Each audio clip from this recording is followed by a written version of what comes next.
നമസ്കാരം. Raf talks ഫുട്ബോളിലേക്ക് ഏവർക്കും സ്വാഗതം. 2008 മുതൽ 2012 വരെ ഇംഗ്ലീഷ് പ്രീമിയർ ലീഗ് ക്ലബ്ബായ ടോട്ടൻഹാം ഹോട്ട്സ്പറിന് വേണ്ടി കളിച്ചിട്ടുള്ള ക്രൊയേഷ്യൻ സൂപ്പർ താരമാണ് ലൂക്ക മോഡ്രിച്ച്. അതിനുശേഷമാണ് 2012 അദ്ദേഹത്തെ റയൽ മാഡ്രിഡ് സ്വന്തമാക്കുന്നത്. റയൽ മാഡ്രിഡിൽ ഒരു അത്ഭുതകരമായ കരിയർ തന്നെ ഉണ്ടാക്കിയെടുക്കാൻ ഈ ഒരു സൂപ്പർ താരത്തിന് കഴിഞ്ഞു.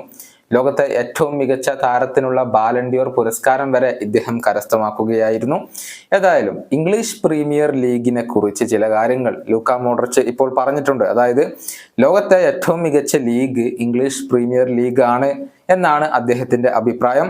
എല്ലാ ആഴ്ചയിലും ഓരോ വലിയ മത്സരങ്ങൾ അവിടെ കളിക്കേണ്ടി വരുന്നുവെന്നും മോഡ്രിച്ച് പറഞ്ഞിട്ടുണ്ട്.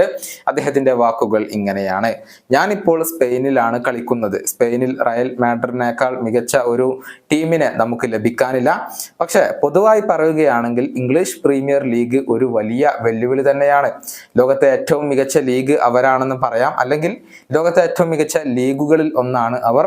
അവിടുത്തെ ഫുട്ബോൾ കൾച്ചർ അതുല്യമാണ്. തീർച്ചയായും നമ്മൾ അത് അനുഭവിക്കേണ്ടതും അഭിനന്ദിക്കേണ്ടതുമാണ്. ഓരോ ആഴ്ചയിലും ഓരോ വലിയ മത്സരങ്ങൾ അവിടെ നമുക്ക് കളിക്കേണ്ടി വരുന്നു. അതുകൊണ്ട് തന്നെയാണ് കൂടുതൽ താരങ്ങൾ അങ്ങോട്ട് ആകൃഷ്ടരായി കൊണ്ട് പോകുന്നത്.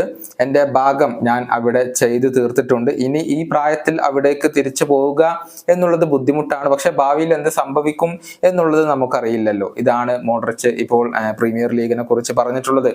പക്ഷെ പ്രീമിയർ ലീഗ് ക്ലബ്ബുകൾക്ക് ഏറ്റവും കൂടുതൽ തിരിച്ചടിയേറ്റ ഒരു സീസൺ കൂടിയാണ് ഇത്.